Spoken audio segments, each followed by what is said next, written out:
જય શ્રી કૃષ્ણ બધાઈને। તો આઈ જે હે રાંધણ છઠ એટલે આજ તો કામની બહાબહી બોલવાની હે।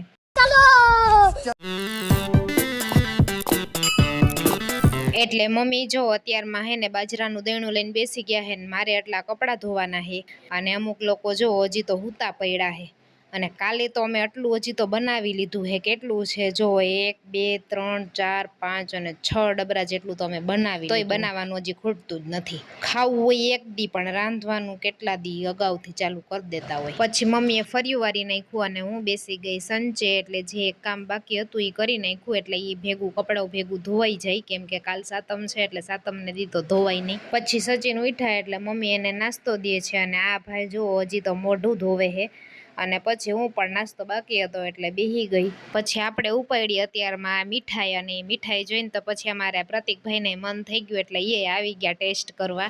પછી હું અમારા નાનકડા બગીચામાં આટા મારતી હતી ત્યાં મારી નજર આ પોપટ ઉપર પડી ગઈ। જે પોપટે એની ઓલી શું કહેવાય ઉપરની ઓલી કાચલી હોય એ ઉતારેલી હતી ત્યાં। એવું તો મેં પહેલી વાર જોયું, પણ ચાલો આપણે એને ડિસ્ટર્બ નથી કરવા એટલે આપણે નીકળી જાય। અને પછી મારે બીજું હંચાનું જાજુ કામ હતું એટલે મમ્મી વાસણ કરવા બેસી ગયા। તો એ આજ આખો દી નવરા નથી થવાના, હંચો મારી રાહ જોવે જ છે અને આજે મારે કામ કરવું જ પડશે, કેમ કે કાલે સાતમ છે એટલે સિવાય નહીં।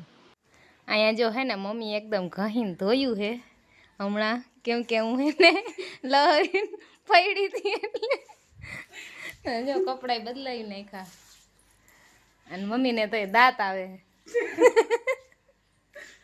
અને હવે કપડાં સુકવાઈ ગયા છે અને મમ્મી લોટ બાંધવા માંડ્યા હે ખાખરાનો ને મારે બેહવાનું હે મશીને। મશીનનું કામ થોડુંક માથાકૂટ વાળું તો છે પણ ચાલે, એટલી બચત કરી લે, આવડે છે તો બાર પૈસા ના દેવા। પછી મમ્મીએ વણવાનું કામ ચાલુ કર્યું અને મેં મશીને સિલાઈનું કામ। હજી તો થોડુંક સીવું હતું ત્યાં તો બપોર થઈ ગયા એટલે રસોઈ કરવી જ પડે, બપોરની ખાવું તો પડે જ બધાને, એમાં તો હાલે નહીં। અને બપોરામાં બનાવવાનું હતું વઘારેલો રોટલો, રાઈ જીરું હિંગ ને મેથી દાણા ને એવું બધું નાખીને એ બધો મસાલો ચડે ત્યાં સુધી આપણે રોટલાના કટકા કરી નાખીએ થોડાક સ્ટાઇલમાં। જોયું ને ચપટી વગાડતા કટકા થઈ ગયા ને।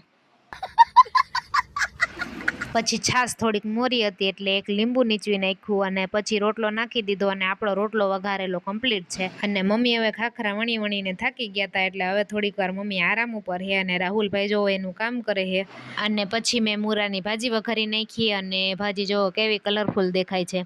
અને મમ્મીએ નારિયેલ કાઢતા હતા નવરા બેઠા હતા તો। અને પછી મેં રોટલા બનાવી નાખ્યા અને બધાએ જમી અને પછી વાસણ ઉટકીને નવરા થઈ ગયા હતા। અને બપોર વચારે હંચાનું કામ મૂકી દીધું તું, સૂઈ જાય 2 કલાક માટે અને રોંઢે ઉઠીને આપણે બધાને જોઈએ ચા વગર તો હાલે નહીં।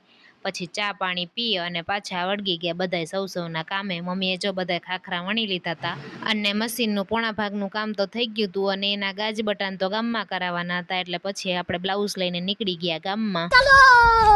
અને ગામમાંથી બધાય કામ પતાવીને આવી ગયા ઘરે। હું ગામમાંથી ઘરે આવી ત્યાં તો મમ્મીએ બધાય ખાખરા તરી નાખ્યા હતા અને પછી હું અધૂરું કામ લઈને બેસી ગઈ મશીને। કેને મશીનનું કામ આવડે જરાક કમેન્ટ કરી દેજો તો એટલે ખબર પડે। પછી ખાયો ખા બ્લાઉઝનું કામ પૂરું કર્યું અને મમ્મીએ પછી ઉપાડ્યું હાટા બનાવવાનું કામ। પછી એમ થયું કે હાશ હવે નવરા છીએ તો બેહી થોડીક વાર, ત્યાં તો સાંજની રસોઈનો ટાઈમ થઈ ગયો। સાલા ये दुख का खत्म नहीं होता बे। પછી મેં અને મમ્મીએ શાક સુધાર્યું અને પછી હું રસોઈ કરવા વર્ગી ગયા। આમાં ખીચડી મૂકી દીધી અને આમાં શાક ચડે છે, પછી 2 રોટલા કરીને પૂરું। ના સોરી પૂરું નહીં, હજી હાચું કાલ માટે ચણાનું શાક ને મરચાં બનાવવાના છે। પછી જો શાકે થઈ ગયું છે અને રોટલાય કમ્પ્લીટ છે। એક તો આ રસોઈ કરવામાં એવો કંટાળો હોય ને, એક તો ગરમી અત્યારે ચોમાહાની આવો અહક થઈ જાય।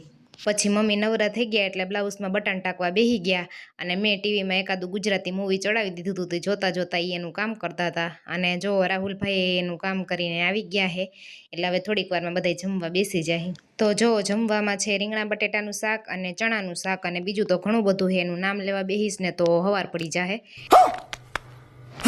વિડીયો જોવામાં તો ખાલી 2 થી 3 મિનિટ થાય પણ એક વિડીયો પાછળ અમારા આખા દિવસની મહેનત હોય। તો અમારો આ વિડીયો ગમ્યો હોય તો લાઈક શેર અને સબસ્ક્રાઈબ કરવાનું ભૂલતા નહીં। મળીએ નેક્સ્ટ વિડીયોમાં, બાય બાય, ટાટા।